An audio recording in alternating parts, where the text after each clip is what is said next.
তাই বুঝি? আইনার কাছে গিয়ে দাঁড়িয়ে দেখো, তুমি নিজেকে চিনতেই পারবে না। এমন লাগছে তোমার ফিগার না কেন যে তুমি বেতন ঢেকে রাখো আমি বুঝি না। তোমার রূপ যৌবন থেকে যদি কোনো মানুষ আকৃষ্ট না হয় তাহলে সেই যৌবন থেকে কি লাভ? বিধা বাড়াতে যাবে বলেছিলে, চলো না তুষারদা। কি মুশকিল, বলবে তো নাকি? যাবার তো খুবই ইচ্ছে ছিল, কিন্তু কিসের কিন্তু? না মানে তোমার বাবার কথা শুনে সংজ্ঞাবোধ করছি উনি আমার সঙ্গে তোমাকে যেতে দেবেন কিনা তাই ভাবছি। আমার কোনো কাজের মধ্যে দেবী ইন্টারফেয়ার করে না। এই বেলবাট পড়া নিয়ে পিসিমার সঙ্গে একটা ঝগড়া হয়ে গিয়েছে। তাই নাকি? কেন কেন? পিসিমা বললে এই অখাদ্য পোশাক পরতে হবে না, গাড়ি নাকি ভেঙ্গে নিয়ে পেন পরবে। লজ্জা শরম নেই? শাড়ি পরলে কত সুন্দর দেখা যায়। হ্যাঁ, তারপর আমি কেটে কেটে না খেয়ে শুরু করলাম। দেবী এসে সব শুনে পিসিমাকে খুব বকলো।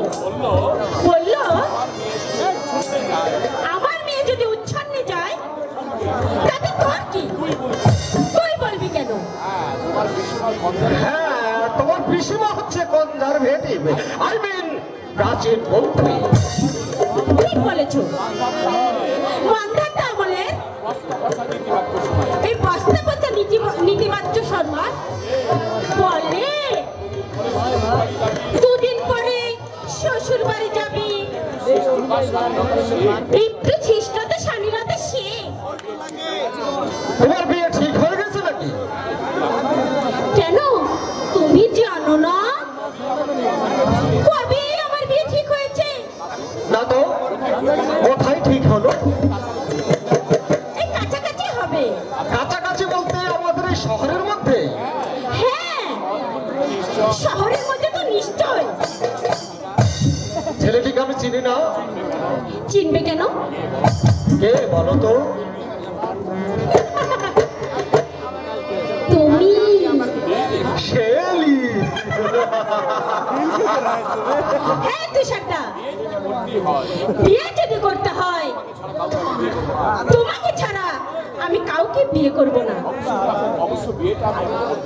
অবশ্য বিয়েটা আমি এখন করতে চাইছি না। আমারও তাই ইচ্ছে। বিয়ে বলেই তো বন্ধ, মাত্র 2 বছরের মধ্যেই ফুরিয়ে যাওয়া এক পাল কুকুর ছানার মতো ছেলে বলে।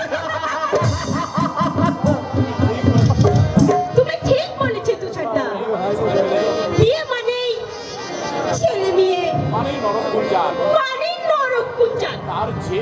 তার চেয়ে উচ্ছল ভাবে প্রেমের সমুদ্রে নৌকা ভাসাবো আমরা।